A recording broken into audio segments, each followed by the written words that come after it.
এবার দিয়ে দেবো ভেজে রাখা সয়াবিন আর আলু।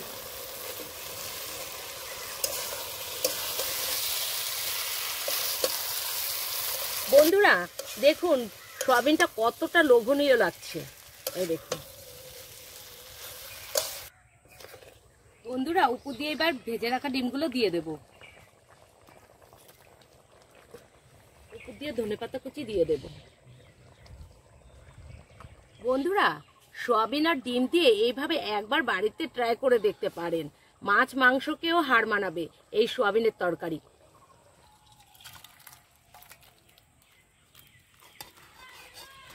নমস্কার বন্ধুরা, স্বাগত জানাই জবার রান্নাঘর উইথ ভিলেজ ফুডে। আজকে ইউনিক একটা সোয়াবিনের রেসিপি বানিয়ে দেখাবো। ভিডিওটি সম্পূর্ণ দেখবেন, ভালো লাগলে লাইক কমেন্ট শেয়ার করে দেবেন, ভালো এবং সাবস্ক্রাইব করতে ভুলবেন না কিন্তু। বন্ধুরা মশলাগুলো বেটে নেব। আর জানেন তো বাটা মশলার রান্নাটার স্বাদই অন্যরকম। তো মশলাগুলো আমি বেটে নিচ্ছি। প্রথমে বেটে নেব জিরে।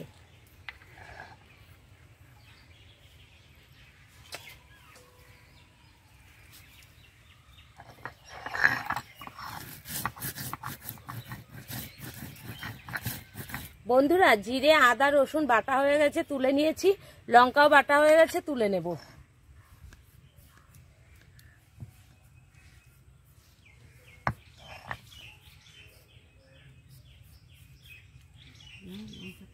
বন্ধুরা গরম জল বসিয়ে দিয়েছি, এবার সয়াবিনগুলো সেদ্ধ করে নেব।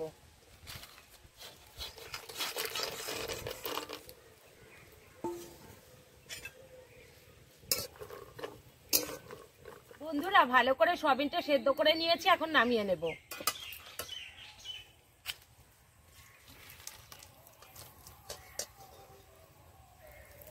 বন্ধুরা এবার জল দিয়ে আমি 2-3 বার ধুয়ে নেব। ভালো করে ধুলে কিন্তু সয়াবিনের একটা গন্ধ আসে, এই গন্ধটা আসবে না। বন্ধুরা আমি 3 বার সয়াবিনটা ধুয়ে নিয়েছি। এবার ভালো করে চিপড়ে চিপড়ে রেখে দেব, যাতে করে একটু জল না থাকে সয়াবিনের গায়ে। বন্ধুরা সয়াবিনে কিছু মশলা মাখিয়ে নেব। প্রথমে দিয়ে দেব স্বাদ মতো লবণ, দিয়ে দেব 1 চামচ হলুদ গুঁড়ো, 1 চামচ লঙ্কার গুঁড়ো, একটা ডিম ভেঙে দেব,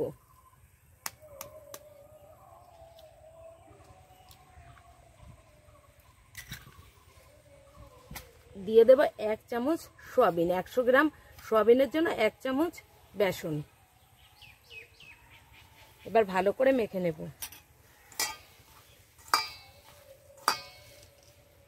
এত ধোয়া খাওয়ার জন্য। বন্ধুরা ভালো করে মেখে নিয়েছি, এখন রেখে দেব।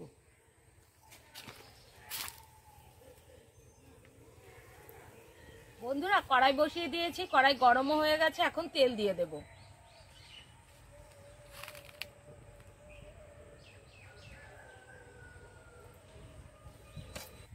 বন্ধুরা তেলটা ভালো করে গরম করে নিয়েছি, এখন সয়াবিনগুলো দিয়ে দেব।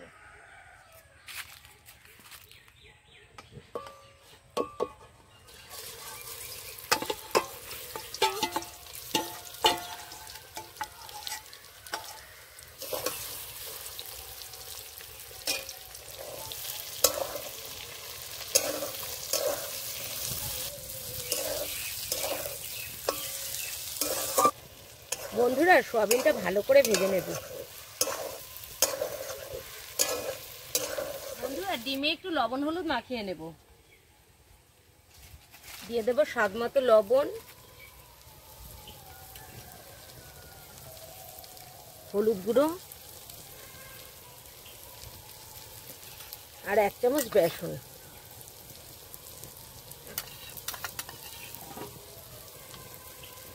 আর অল্প একটু জল দিয়ে মেখে নেব।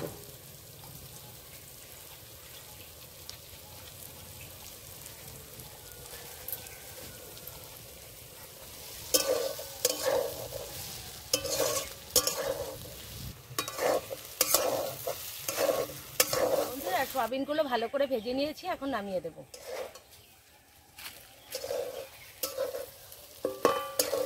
ঠিক এইরকম করে ভাজতে হবে।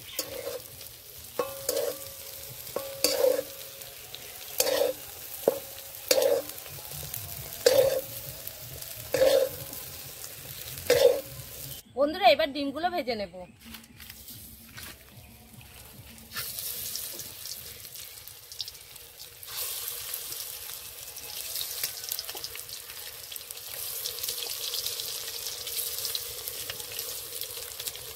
এবার ডিমগুলো উল্টে দেব।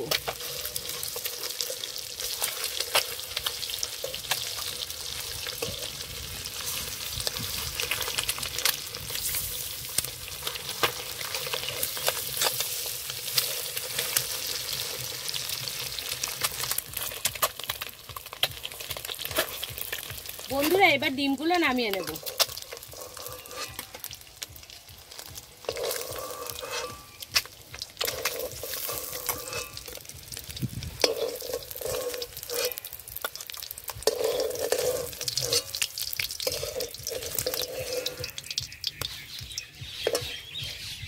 বন্ধুরা এবার আমি আলুগুলো ভেজে নেব।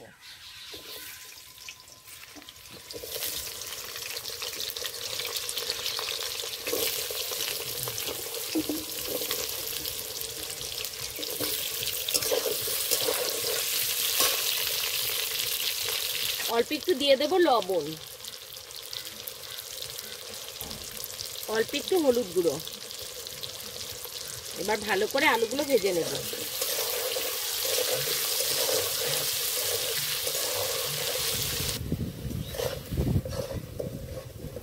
বন্ধুরা আলুগুলো দেখুন সেদ্ধ হয়ে এসছে, এই দেখুন। এখন নামিয়ে দেবো, পুরো সেদ্ধ হয়ে যাচ্ছে ভাজতে ভাজতে।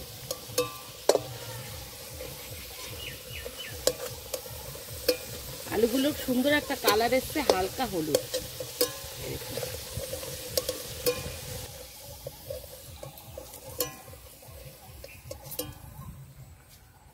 দিয়ে দেবো গোটা শুকনো লঙ্কা, গোটা গরম মশলা, এলাচগুলো একটু থেতো করে দিয়েছি। এলাচের একটা সুন্দর গন্ধ আসবে, তারপরে আমি জিরে দিয়ে দেব। সুন্দর একটা গন্ধ ছেড়ে দিয়েছে, এবার দিয়ে দেব গোটা জিরে।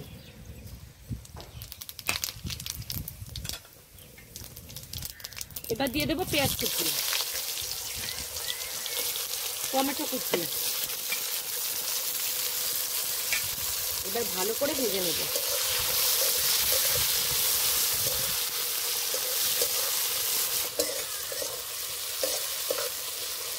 বন্ধুরা পেঁয়াজটা খুব সুন্দর করে ভেজে নিয়েছি। এইবার দিয়ে দেব স্বাদ মতো লবণ,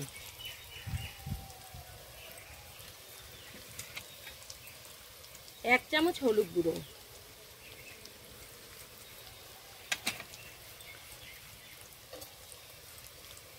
আদা বাটা, রসুন বাটা। আদা ও রসুন দিয়ে কিছুক্ষণ নেড়ে নেব।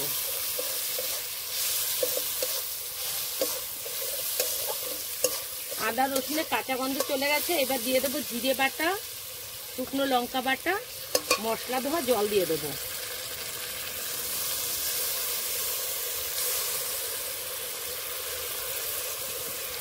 এবার ভালো করে কষে নেব।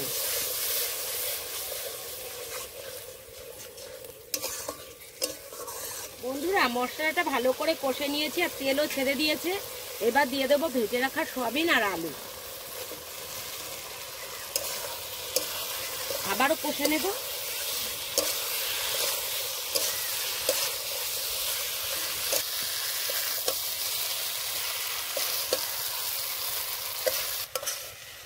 বন্ধুরা দেখুন সয়াবিনটা কতটা লোভনীয় লাগছে, এই দেখুন। এইভাবে কষানোটাও খাওয়া যাবে, দেখুন কতটা সুন্দর লাগছে।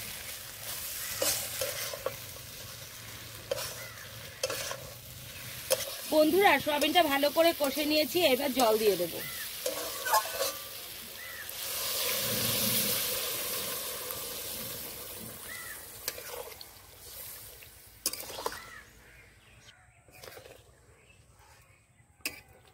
বন্ধুরা উপর দিয়ে এবার ভেজে রাখা ডিমগুলো দিয়ে দেব।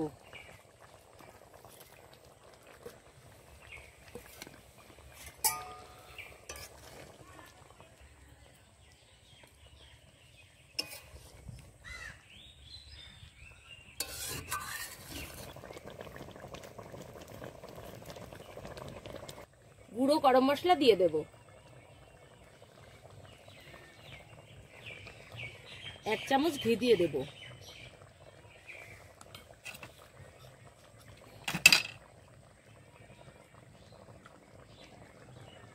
এক চামচ ঘি,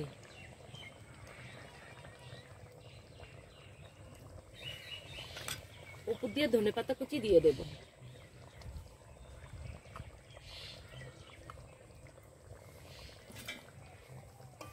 ভালো করে নেড়ে দেব।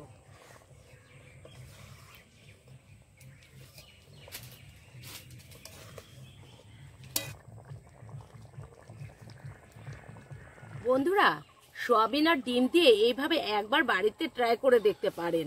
মাছ মাংসকেও হার মানাবে এই সয়াবিনের তরকারি।